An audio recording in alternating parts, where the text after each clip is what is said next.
Hi, I'm Laura. And I'm Joe. And this is CrimeDivers.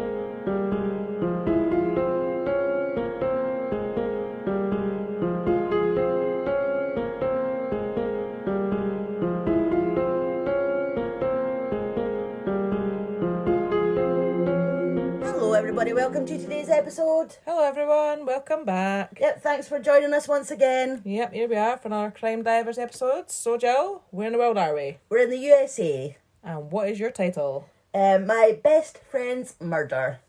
Okay. So shall we just get on with it and just dive in? Let's dive in. Okay, so Angela Marie Samota, who went by Angie, was born on the 19th of September 1964 in Alameda, California. In 1982, Angie started university at the Southern Methodist University in Dallas, Texas, and she was going to study computer science and electrical engineering. So on her first day, she met a girl called Sheila Wysocki. So this is the best friend. Right, they became best friends. Yes. So they were going to be roommates. So, but like actually at first they didn't actually really get along because Angie had a boyfriend that Sheila didn't like.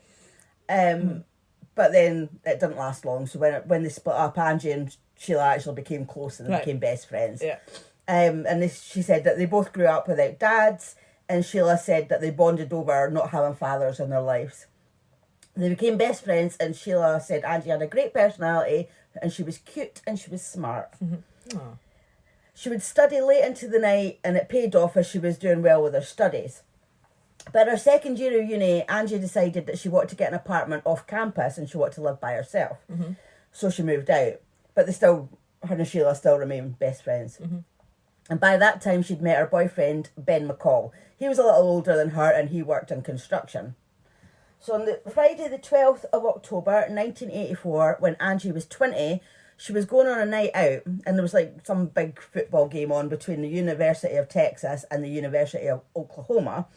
So obviously that was going to be a really busy thing, and all the pubs would be busy. Yeah, and the universities are quite big with their football and stuff, so... Yeah, so it was a big deal. So it was going to, like a lot of people would be out partying. Yeah. So Angie was going with her friend Anita Kadala, and she also invited her friend Russell Buchanan. He was 23 and he was an architect. So Angie had asked her boyfriend Ben if he wanted to join them, but he had said no, he was working the next day morning, he had to get up early, so he was like, nah, I'm just going to give it a miss. He was being sensible. Yeah. So Angie, Anita and Russell, they had a great night. They went on a bit of a bar crawl and they like danced the night away. And the last place that they were at was called the Rio Room, and they danced there, had a few drinks, and then they left at 1 a.m. But one of the employees said that Angie didn't seem to be intoxicated, which is good because she was the one who was actually driving. So Well, you'd hope not then, eh? yeah. So, but she's, the other two had obviously been drinking, but she was just dancing and having fun. But obviously she was sober. So Angie dropped Russell off first at his apartment on Matilda Street, and then she dropped off Anita at her dorm. Anita was supposed to be spending the night at Angie's, but she changed her mind because Angie was planning on getting up early the next day. So obviously Anita was just like, I don't want to get up early and have to walk home or drive home or whatever. I'll just stay at my own house. Yeah. So fair enough, I'd be the same. Yeah, same. So they'd left 1 o'clock.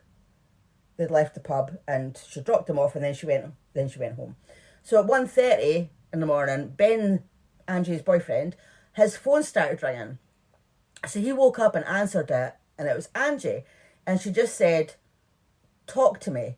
And he said their conversation was odd, and she appeared to be nervous about something. Ben said he could hear something in the background, like somebody was there. So he was like, is somebody in your apartment? Like, who's there? And she said it was a man. She had let him, like, he knocked on the door, and she had let him into the apartment when he'd asked to use the telephone in the bathroom. Okay. She then asked Ben if there was a payphone at the nearby shop, and he there must have been a shop just down the road from her, and he was like, yeah, there is. So she'd said to the man, there's a phone down, wherever it was, give him directions, said, you can go and use that phone. And then she said to Ben, all right, I've got to go, I'll phone you back in a minute. So Ben waited a few minutes and she didn't call back. Right. So he was, obviously started to get a bit worried. And I think he tried phoning her and she hadn't answered the phone. So he got dressed and he got into his car. So although back in 1984, mobile phones, obviously weren't a thing, but he actually had a phone in his car. Yeah, that was a thing, wasn't it? Where Yeah. you see This one's like a big brick thing. Well, it's totally random, but I got in from work the other night and I like to wind down a bit, so I'd put the telly on and that, Rain Man, Tom Cruise's film. And Never seen it. I've never seen it, but I've never seen it fully through, but I've always seen it parts, and it was like a scene where he was in his car and he had a phone in his car, and I was like, oh, I don't think a lot, well, maybe in America people did, but I don't think a lot of people here had that. I know doctors did, and because when my best friend had an accident, it was like luckily she'd been knocked over by a car. And luckily, one of our local doctors was passing, so it was him. He had the phone in his car, so he actually phoned the ambulance. Ah, right, because okay. where she got knocked over, there was no houses or anything about, so that was really lucky for us. But definitely. I didn't know anybody personally who had a phone in their car. I don't know anything, but I just seen the film. I was like, oh, that was a thing back then. But yeah. Well, anyway, Ben had a phone in his car, so he drove over to Angie's apartment and he just kept phoning her while he was driving, but he was just getting no answer. So when he got there, he ran upstairs. She lived on the second floor. So he ran upstairs and knocked on the door, and he kept knocking and knocking, but there was no answer. So he ran back down to his car and he tried phoning her again because he wanted to see if the phone was working, because he'd be able to hear it. Right, Because he thought maybe the phone isn't working. So he could actually hear the phone ringing like in the apartment, so he knew, right, there's nothing wrong with the phone. Why shouldn't answer the door? I've literally just spoke to her not long ago. So it was like, right, okay, I'm gonna have to phone the police now. So he called the police and waited for them to arrive. So the police came and they gained entry. I don't know, they must have just kind of forced their way in. And the first thing they saw was a single female shoe just lying on the living room floor. Okay. So they were like, right, okay, there's something not quite right here. So they split up to look around, and an officer found Angie lying dead on her bed. Oh, God. He described the scene in the bedroom as like evil preying on innocence. Angie was covered in blood. Her naked body was lying across the bed, rather than like her head wasn't at the top of the bed and her feet at the bottom, it's across the way. Both her legs were hanging off the side of the bed and her eyes were wide open. She had been brutally raped and she had been stabbed repeatedly. There were 18 stab wounds and her heart had practically been cut out by the stabbing, and it was actually lying on top of her chest. God. Oh, that sounds awful. Yeah, I know. And beside her there was a stuffed rabbit, just put like beside her, like a toy, like a big stuffed rabbit next to her body. It just sounds so awful, doesn't it? I know. I must admit, I've always had that fear, like I would hate my door to go at like a stupid time in the morning. I mean, I personally, I'm like, oh. No, I know, but I think, I don't know, like, I think if the door went at that time in the morning, like, I just think bad news, it's going to be the police. And something's happened to somebody or something like definitely. that. But, that's, unfortunately, it was obviously the man who should let into the apartment. I was going to say, I'm assuming it was him, and it must have been happened like instantly as soon as she got off the phone. Well, yeah, it must have. So Sheila, Angie's best friend. No, I'm sorry, I've just missed a bit. So rewind. So the police's initial thoughts were, right, okay, this wasn't a break-in. It wasn't some random stranger. This is someone who Angie knew that she let into the apartment.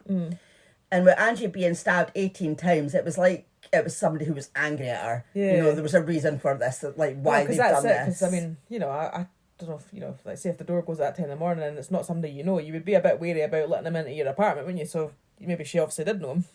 Well, that's what they thought, yeah, and like I said, because it just seemed like like if when somebody kills somebody, if it's that brutal, it's usually like a personal thing. Yeah, because they're like really angry and they just do it over and over and over again. Mm-hmm.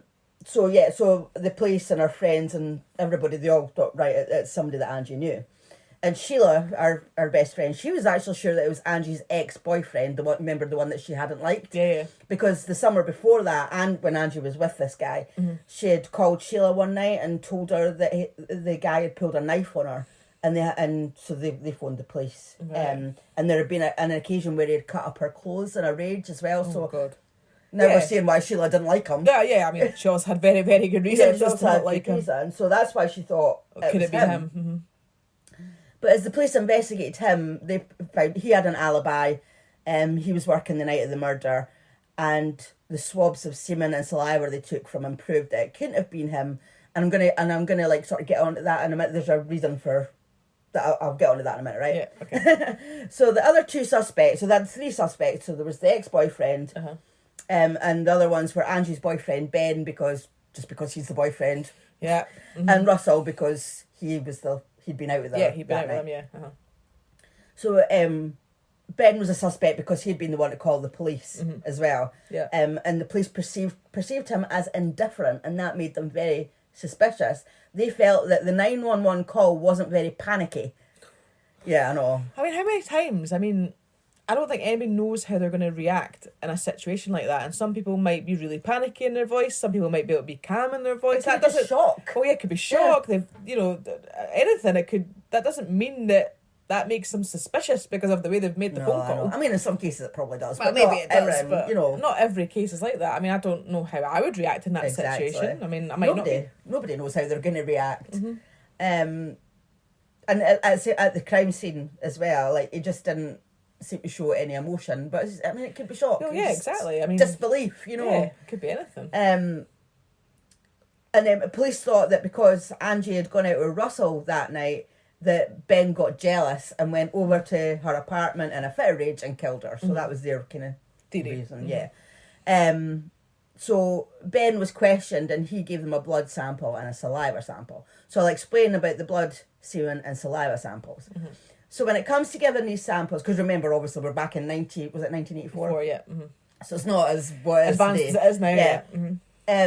But when it comes to giving these samples, there are people who are secretors and there are people who are non-secretors. So a secretor, so I just find that quite a weird word to say. It's a person who secretes blood type antigens into their body fluids like saliva and semen. So like by that you would find out their body type. Right. Blood type, sorry. Blood type, yeah. By their liquids. Yeah, their fluids. That's fluids, their bodily fluids. Yeah.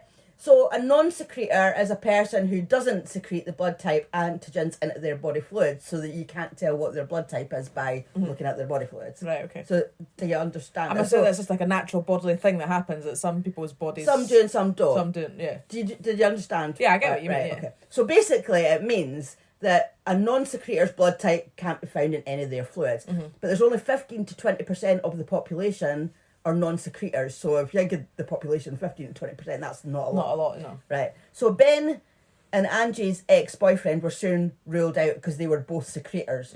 So that left Russell Buchanan as the primary suspect. He was the last known male to have seen Angie as they had been out together, and he only lived 5 minutes away. So police suspected that sometime after Angie dropped him off, he just walked back to her apartment, knocked on the door, and maybe tried it on with her. And when she refused to have sex with him, he's raped and killed her.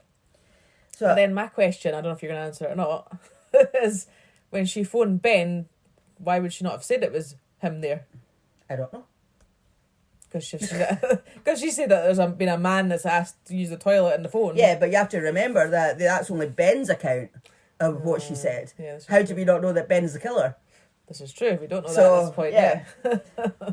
So Angie's friends had been asked to get in contact with the police so they could be interviewed. So Sheila, the best friend, made an appointment and she went down to the police station. She said that she went into the room, sat down at the desk and was shown photos of Angie's body. Without warning, she was shown photos at the crime scene and also autopsy photos.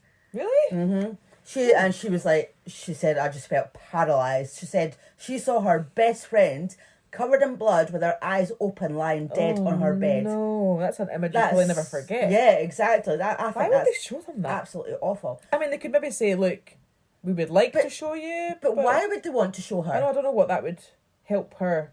I don't know, yeah, exactly. I don't know what that would get her achieve. What are they trying to sort of maybe get her to be saying to them if they're because I mean normally when they show pictures of evidence it's to jog somebody's memory, or I wouldn't have thought that they would I just don't understand that in the slightest. I don't think there's any need for her to see those, and she will never she's going to remember her best friend like that forever. Yeah, that's quite horrific. It is, it's awful. Especially with no warning as well. I mean, you would think they'd say, right, we're going to show you pictures, or is it okay if we show you these pictures? Yeah. I would have said no. No, I'd be like, no, thank you, don't. You can describe it to me. Not that I really want to know that, but, you know, obviously I have to, but I don't want to see pictures. No. Anyway, so the police told her that Russell had murdered Angie and then he had left town. So to police it looked like he'd gone into hiding, but actually 2 days later he came back. Right. He said that he'd been at a wedding in Houston, and they did verify that the morning after Angie's murder he had caught a flight to Houston and attended a wedding. So it was like pre-arranged. It wasn't like he's killed somebody and just ran off. Yeah, this was a pre-arranged He was trip. already going away. So he hadn't been in hiding, but they still strongly suspected him. So when he got back, there was a knock at his door, and he answered it to police with their guns drawn, shouting, "Are you Russell Buchanan?" So he was taken to the police station where he gave them a statement denying any involvement. He was like, "No, it wasn't me." And he gave blood and a saliva sample, and it was discovered that Russell was a non-secretor. So considering only 15 to 20% of the population are non-secretors, he was the last known male to see Angie. He only lived 5 minutes away. It didn't look good. It wasn't look good. No. It wasn't looking good for him, and he couldn't be ruled out as a suspect. So Sheila, she was having meetings with the lead detective, Detective Sparks, on, you know, the lead detective on the case. And she said herself, she's a nosy person. She knew Angie's routine, she knew Ben, she knew Russell. So she was having meetings with the detective because she could like sort of give a lot of insight on their lives. Yeah. You know. So the detective told her that they didn't believe Russell when he said that he had nothing to do with it. That, you know, that he was. They thought he was. They were like, yeah, this is the guy. And she hadn't. And she said like when they told her it was Russell, she had like knots in her stomach, and she told them that she said to the detective that she had knots in her stomach, and he was like, "Oh, that's your intuition. That's telling you that Russell's the murderer." So Detective Sparks asked Sheila to invite Russell out to dinner. Okay. I'm assuming because we're friends and he's hoping that Russell might slip up or something. Might reveal something. Yeah. So obviously she was like really wary, and she said to the detective, like, "Is this guy going to end up like pulling a knife on me and stabbing me like the way that, you know, it's happened to my best friend?" It seems crazy that they would put her in a situation with one of their suspects, that they would, you know, want her to sort of, you know, I mean, I'm hoping that they would have had some eyes on her. That, well, I would assume so. But still. She's probably wired and stuff, I would think. But the detective said, no, it was probably a one-time killing, and you're going to be in a public area. Don't worry about it. Right, I'm like, it's all right for you to say. I know, exactly. Hey, you're not the one that's putting yourself in danger. Well, exactly. I still wouldn't be that comfortable doing that, if I'm honest, because I don't think I'd be able to act natural either, because you would just be so wary, and especially if the police have asked you, you'd have that in the back of your mind. Yeah, I wouldn't. I just don't think it would be a natural thing for me. I'd be like really uncomfortable, and the guy would probably be like, "What the hell is wrong with you?" Yeah, like, and especially if, I mean, I don't know, obviously, their background, but is it something they've done before? Have they been out for dinner before? I don't know. I know they knew each other. Yeah, because if it was just like an out of the blue, oh, let's go for dinner, the guy might be thinking, well, this is not something we normally do, so why all of a sudden are we doing this? Well, that's why I'm kind of thinking maybe it was something that they would do, because it would seem a bit out of the ordinary just to invite them out for dinner if they didn't really know each other that well. Exactly. But I know we can't know every detail about their... No. So one night Russell picked up Sheila from her house and they went to a Chinese restaurant for dinner. They were just chatting about normal stuff and catching up, and nothing eventful happened, because I think they must have told her not to actually mention it. It was just to see sort of if anything would come up. But then you'd think that that's what you would talk about. Well, no, because I was just going to say, because if that had happened or to, maybe like, they did. I mean, my best friend, I'd be thinking that's the only thing I'd be able to think about at that moment. I mean, it just would seem like something you couldn't help but talk about. Well, maybe they did, but just the way that it kind of came about, it was just like they were just catching up and stuff. So. Yeah, which I don't know how you could be that normal. Maybe it wasn't. Maybe I think at the end of it doesn't matter anyway. Whatever they were talking about, nothing happened. He didn't slip up. He didn't say anything. Nothing eventful happened. When Russell was driving her home, she said that she looked over at him and was thinking it just wasn't making sense to her that this man murdered her best friend. She just couldn't quite believe it. But after that, the police kept Russell under surveillance. They would follow him to work. They would and then they would go into his work and pick him up and take him to the station to interrogate him. And they would show him. They obviously didn't have any concrete evidence at this point. Then they were just like. I think the main thing was the non-secretor, because it's such a rare thing that I think that, and the fact that he'd been last. Yeah, to see but her and... you know, it can be. Well, it might be, might not be, might be coincidence. Well, sometimes it is coincidence.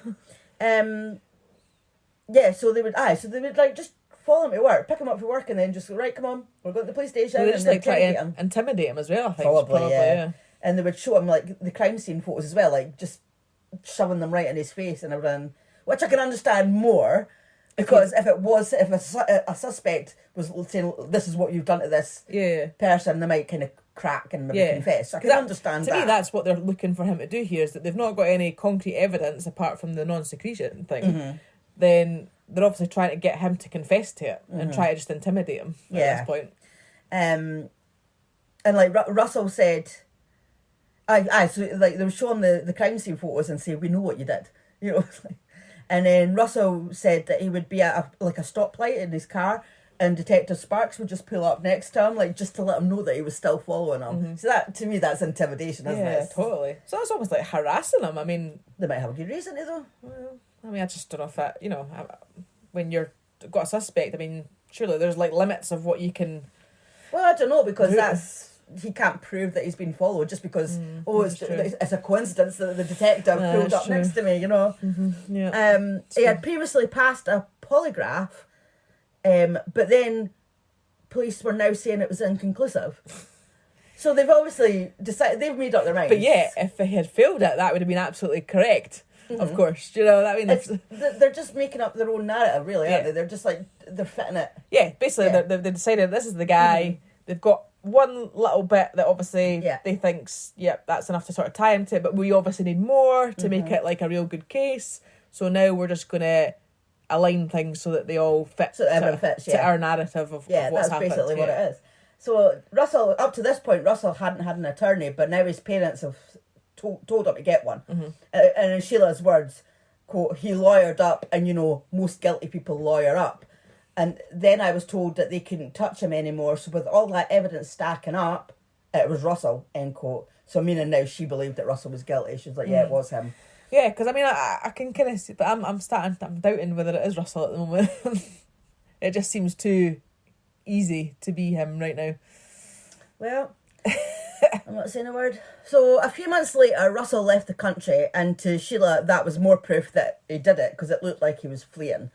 But he had actually been accepted to grad school in London, which he had obviously previously applied for before all this. Yeah. This and I'm assuming he was allowed to leave the country even though he was under investigation. Yeah, I'm saying the police couldn't stop him because he hadn't been charged with anything, so they couldn't stop him. But they still believed that he was guilty, and the detective even said to Sheila that he said, our suspect's gone, so we're going to have to close the case. Oh. So that's how much they believed that it was him. So it was about 9 or 10 months after Angie's murder when the police had to suspend the investigation. They said that they knew Russell was the murderer, but there just wasn't enough physical evidence to charge him. So, and Sheila said that after Angie died, her whole world changed. Her safe world, that she was no longer safe. You know, there were bad people out there, really evil people that would rape someone, on top of that brutally murder someone. And she couldn't stop thinking about what a horrible way it was that, you know, that Angie died. And obviously she's seen these pictures as well. She's not only got a description of how her friend died, she's seen the pictures. Yeah, that would have definitely affected her mentally. Definitely. I mean, so she ended up, she didn't finish college. She just walked away from it. She didn't even, withdraw. She just, one day, just up and left. Right. That's me, I'm done. Yeah. She got married in 1988, moved to Tennessee and had 2 children, and her life just went on. I had to, she just had to get on with it. Absolutely. So 20 years later, in 2004... Oh, wow. Sheila was taking a Bible study class, and she was in her house doing homework. Her entire house was quiet, her husband and kids weren't there at the time, so it was just rare that the house was dead quiet. And she just kind of looked up and saw a vision. And she said it was Angie. She could see Angie. All right. And it was a vision of Angie the first time that she ever saw her. Remember, they met on the first day, first day of university, and she was smiling at her, and she said it was just exactly the way that she remembered her. And she said it only lasted for a couple of seconds. There was no talking or anything, just Angie just smiling at her. And Sheila said she put her pen down and thought, it's time. I need to make a phone call. Angie's telling me it's time. I need to find her killer. Oh, wow, right. So I've just got goosebumps there. So Sheila started calling the Dallas police. I've got goosebumps as well, actually. I know. I'm not sure if I was just cold. I don't know when I was quiet, but I could just feel all the goosebumps on my body. Yeah, but, you're going to be saying good on Sheila. So she started calling the Dallas police. She started with the original investigator, Detective Sparks. She left a message, but he didn't call back, so she tried again and again. After leaving 50 messages, he still hadn't called back. It's a bit rude, isn't it? Well, that's what I thought. I thought, seriously, how hard is it just a quick phone call? Well, exactly. I can understand the first couple of times being busy, but surely you would... 50 times. That's just being ignorant. Totally. So she started making calls to the homicide division, and they told her that nobody had called about Angie's case in 20 years, and it was like she'd been forgotten about. You know, the dog was, as I said, like, they obviously thought, well, Russell's done it. We can't prove it. We can't charge him. Yeah. And it's just been left. Nobody's even, like, re-looked into it. Nobody's phoned up to say, is there anything happening? Like, yeah. It's just been like, that's it. It's just forgotten about. So Sheila said that even she knew from just watching TV that there would be a file. There would be, like, evidence. So why not get that back out and, like, just get somebody to have another look at it. Especially 20 years later. I mean, technology's moved on as well. It's already advanced. I mean, how many times do you hear about these cold cases that have happened, and then because of new technologies and stuff that we have now, they've been able to solve them. So, yeah, it's definitely worth looking back up. Yep, so she was determined to get the case open again and to get Angie's killer prosecuted. So she said back in 1984, they had made a determination it was Russell Buchanan who had murdered Angie, and he was still the prime suspect. And now it was 20 years later, as you've just said, Sheila knew there was a massive advancement when it came to testing DNA. So she was like speaking to different detectives, different departments. She just kept calling and calling. She was determined that someone was going to pay attention to her. She was just not giving up. Yeah. And she made over 700 calls. Oh, wow. It's ridiculous. But it's ridiculous that she's had to make that many calls. Well, I know. And because she was just... you know, just like a private citizen, a normal person. Like, she wasn't a police officer. She was, you know, nothing like that. Yeah. She was just a mum from Tennessee. She was just being brushed off and just disregarded. Yeah. She was told that evidence had been lost in a flood. They kept telling her that she couldn't find, that they couldn't find the evidence, but she's just like, no, like she just didn't believe them. Yeah, they're just trying to fob it off, basically. And at the time, the Dallas Police Department didn't have a cold case squad. Right. They just didn't have the funding for it. So they had homicide detectives who were handling murder cases of the present, and that number was in the hundreds. So they were very, very busy. Yeah, so murders from the past wasn't a top priority for them. So you can understand. Yeah, I get that. But they still need to be rude. You can still phone people back. Well, exactly. Yeah. Just take her seriously. Just take on board what she's saying to you. Well, Sheila, you know, as you kind of realise, Sheila is a very determined person. Yeah. And she wasn't going to be put off. So she still just kept calling and calling. And one day she spoke to a rookie, you know, a new recruit. Yeah. So I'm assuming that person didn't know about the case. And they didn't know that Sheila had already called like hundreds of times before. Yeah. And this rookie actually gave her the time of day. Well, he probably wants to make a good impression and wants, you know, he's new to the police force and probably wants to do his job like as well as he can. So yeah. So Sheila said to them, like, you know, surely you must have records of what was lost in the floods. And Sheila said, I'm coming to Dallas soon. How about I go through the basement with you? And the rookie said, well, I don't know if that evidence is actually lost. And it turned out it wasn't. The police were just not wanting to look into it and fob it off. There was evidence and they could get a hold of it. Well done to this rookie. Yeah. But see, that's sometimes why it's good to get these rookies in, because they obviously, like I say, they're new blood into the police force. They want to make a good impression. They want to do everything by the book. You know, they'll not brush anything off. Whereas if it's a police officer that's been in the force 20, 30 years, they're probably like, nah, I can't be bothered now, so I'm not dealing with it, whatever. Yeah, but because, you know, obviously they were new, they said to Sheila they would have to speak to the sergeant and call her back. But of course, the sergeant must have been like, no, never got a call back. Oh. But at least she'd got the information that she knew that there was evidence there. So she did get something out of that phone call. So Sheila, she now lived in a gated community with security. And one day she was chatting with the head of security, and she you know, she's obviously telling him about what happened about the case. And she was saying that she, you know, she really wanted to get it solved. Yeah. And she asked him if he had any ideas on what he could do. And he said, well, because so far how she'd been going, like, dealing with it and, like, phoning everybody and trying to get all this information, he's like, you know what, you'd be really good as a private investigator. Yeah. So that's what she did. She did whatever you have to do. I don't know what you have to do to be I think you take exams and stuff. Right, okay. But she did whatever you have to do to get your licence, and she became a private investigator. I mean, I told you she was determined. Yeah, you did. So, because she was as a private investigator, you have access to records that you wouldn't normally have, which is what I meant by earlier on. She was just a normal person. She was a private citizen that couldn't get a hold of certain records, but as a private investigator, you can. Right.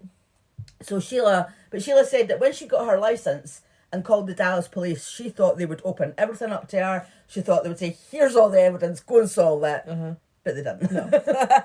Wasn't as easy as that. I think we know enough about this police department anyway to know that wasn't going to happen. No, definitely not. All it did was tell them so basically her having her PI licence, all it did was tell them that she wasn't going away, because she's like, look, I've got the licence there, I ain't going anywhere. I'm wanting to get this information. Yeah. So she continued to call the police department. I hate to think what her phone bill must have been like. I mean, the thing is, right, surely they must think, for God's sake, will we just deal with it just to stop her? Yeah, shut it up, just to stop her like phoning all the time, because they must have been getting irritated with it. But then to me it's like, well, you can clearly see now she's not going to stop calling you, so isn't it just best you like give her the time of day and actually look into it for her, and then she'll stop, hopefully, or at least get what she needs and whatever. Well, that wasn't the case. Like, that makes sense, but so she continued to call the police department, trying to get them to open the case or talk about the case, and we're talking about hundreds of calls again. She's obviously very determined. Yes, and good on her. Oh yeah. Well, I'm hoping we're going to get the answers, so I'm hoping that our determination is paid off, or will pay off. Yeah. So Sheila still believed that Russell was the murderer, so as she had her PI licence, she decided to see what he was doing now. Like where he was, like had he murdered anybody else? Had he committed any other crimes? But he came up completely clean. Right, okay. One of the things... So, then one of the things that Sheila started in 2005, so the following year, obviously because she's got her PI licence now, she decided to start tracing all the assaults and unsolved murders in the area. Right. So she got a map and she mapped out all the unsolved murders that had happened, obviously in a particular area. Well, I wasn't going to say area again. I was going to say, well, it's not going to be everywhere, is it? It's like within a certain amount of radius. Yeah, that thing. So she right, okay. So she got a map and mapped out all the unsolved murders that had happened and how many assaults there were in that area and how many assaults were rape as well, and she tried to come up with a pattern. She even had a room in her house dedicated to her investigation, which was referred to as the war room. Oh. And I'm picturing it like on TV when there's an investigation in a room in the police station and you've got all the photos up on the wall and the red bits of string pointing to. Yeah. That's what I'm picturing she had. Yeah, I think that's what she had. Sounds like it. So eventually the Dallas police dedicated 2 detectives and called them the cold case unit. Oh my God. So eventually we got a cold case unit. But they were going to have to start working on hundreds of cases. I was going to say, because it wouldn't just be that case, yeah. So one of the detectives was called Linda Crum, and she knew that Sheila had been calling. So that actually caused her to go to Angie's case first. So if she hadn't been phoning, Angie could have been away doing the list. Yeah. So it was because she knew that this woman had been phoning. Let's start here. Yeah. I mean, who knows how long it would have taken to get to it. So thank God for Linda Crum. So one day Sheila received a call from Linda Crum and she said she had the file and she was looking over the case. So you can imagine how happy Sheila must have been. I mean, Sheila would have been happy about the fact that Angie was coming back to the forefront and being not forgotten about anymore. And she said, Sheila said that she loved Linda. She said she was smart, she was detailed, she was very thorough. And of course, like she could get to the evidence that Sheila hadn't been able to get to. Absolutely. So straight away, Linda phoned the crime lab, hoping that there would be some DNA evidence that might potentially be tested. She wasn't very hopeful because obviously this is 20 years, just over 20 years ago now. But luckily they said yes, we do have some physical evidence. So they had preserved the swabs and the smears from the rape kit from 24 years before. Right. So it was all sent off for testing, and meanwhile Sheila was still calling people and trying to keep up with Russell because she's like, we're going to get him now because we're going to get the DNA test back and we're going to get him, we're going to nail him. Yeah. So she'd found out that Russell was living a good life. He was an architect. I think they earned quite good money. Like, he was well respected, and Sheila said she just couldn't understand it because he was a murderer. Like, how has he gotten away with it, and how is he living such a good life? So in April 2008, so that was 24 years after Angie's murder, Sheila got a phone call from Linda Crubb, and Linda just said, "We got him." So now when she said "we got him," her next words that Sheila expected her to say was Russell Buchanan. But they weren't. No, you're right. It wasn't him. But I was actually thinking, oh, maybe it is him. No, but it's not him. She told Sheila that it was a serial rapist called Donald Bess. Oh. And Sheila was shocked. She had never heard of this guy. They had everybody, and the whole investigation, and family, friends, everybody was so sure it was going to be somebody that they knew, and it wasn't.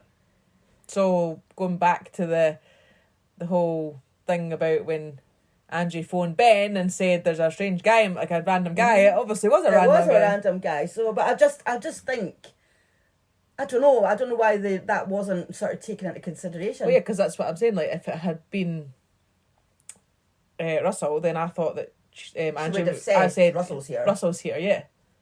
But or why would why would she have needed to phone Ben? So yeah, so to me that would have been like a bit of a doubt.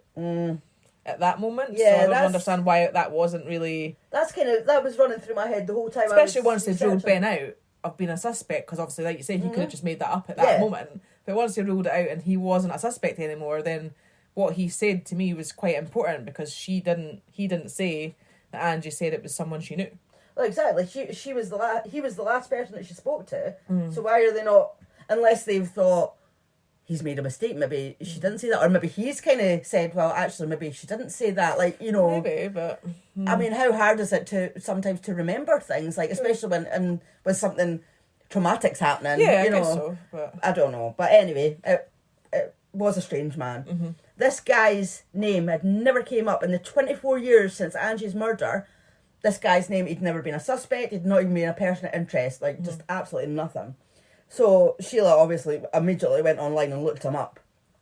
So Donald Bess was a convicted rapist on parole when he murdered Angie. And it was just a random act. He didn't know Angie, and he was 36 at the time. I don't know if he followed her home or something, because, like, to knock on somebody's door and it just happened to be a single young girl seems a bit...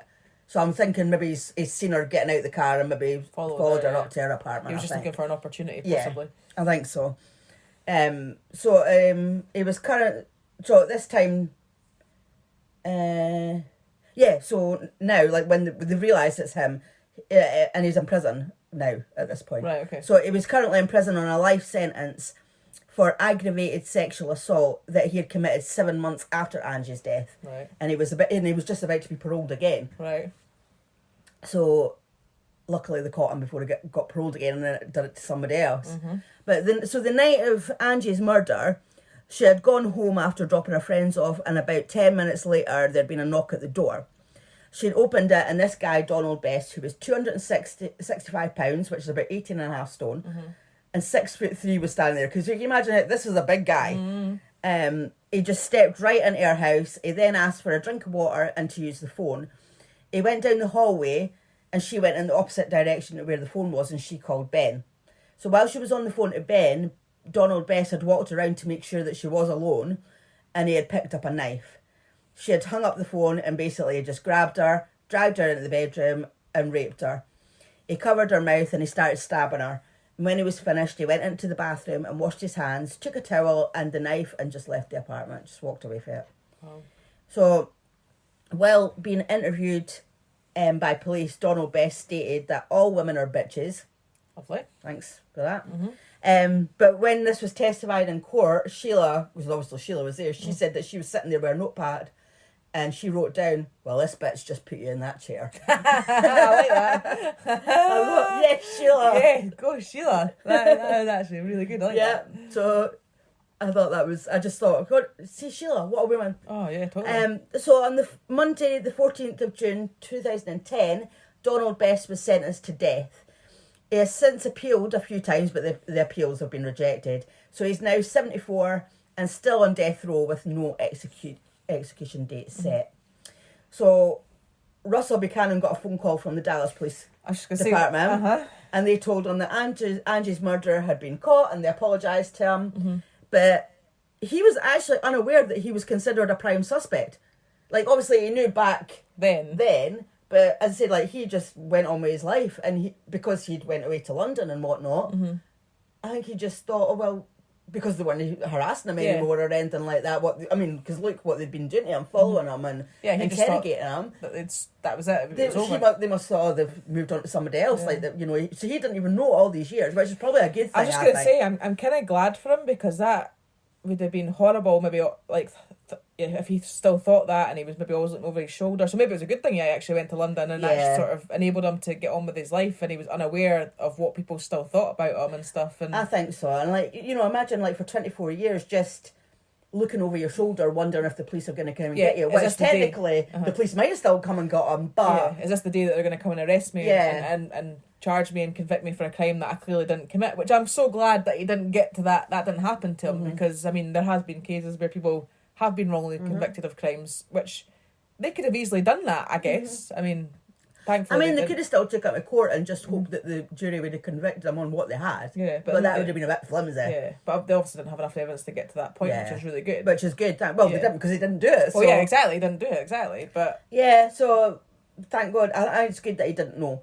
And Sheila met up with him, and she asked for his forgiveness because she felt so guilty that all these years she thought it was him. But he had said, like, you know, she didn't need to ask for forgiveness. Like, if it wasn't for her, the case would still never have been solved. And she stopped that monster from being back out on the streets. Yeah, so totally. And they got the right person, which is important. That's what I'm saying. Like, if it hadn't been for her, that case would have still been unsolved, and he would have got out of prison and probably done it. I mean, like, because he murdered Angie when he was on parole. Yeah. So he had form for doing that. Yeah, if he got out again, he probably would have done it to somebody else. Yeah. So after the trial, Sheila retired her PI licence. So she only got it just to do that. But when her story got out, people were writing to her about their own unsolved cases. Right. So she reinstated her licence, and ever since she's been helping other people solve their cases. Oh, wow. So she's, what a woman. Totally. What an absolute legend. I know. And at least I know it took, you know, a long time, but at least... Yeah. You've finally got the right person. Yeah, exactly, because it doesn't obviously change what's happened. It doesn't bring Angie back and stuff, but at least, you know, they got the justice for her and got the man that did it. Yeah. And I suppose in some ways, maybe at least we know that this man hadn't lived a good life in some way, because he was obviously in prison for doing it. I mean, obviously, a shame that somebody else has had to be attacked for him to be in prison, but at least he wasn't roaming the streets free all this time. He hadn't got away with it and was roaming the streets. Like, it was... 7 months. I mean, he maybe did attack other people. Well, we know he at least attacked one person. There might have been others in the 7 months. But I mean, it could have been a lot worse. For those 24 years, he could have been out doing it. Exactly. And just living a great life and getting away with it. Yeah, exactly. So at least he was in prison. But just what a monster. Totally. And I'm so glad that Russell, eventually, I mean, like, even though he wasn't aware he was a prime suspect, but he was. And people were obviously thinking, all these people all these years were still thinking that he was a murderer. Well, exactly. So I'm glad that, they know that he's done nothing wrong. Wrong, thank you, everybody, for listening. If you would like to get in contact with us, we're on Instagram and Twitter, and that's crime_divers_pod. Our email is crime_divers_pod@outlook.com. Our YouTube is Crime Divers Podcast. Our TikTok is Crime Divers Podcast. That's all one word. Our Patreon is patreon.com/crimedivers, where you get bonus content, early access, no ads, all that kind of stuff. If you want to buy us a coffee, buyusacoffee.com/crimedivers. And if you haven't already, please don't forget to subscribe, rate and review. Thanks for listening. Bye.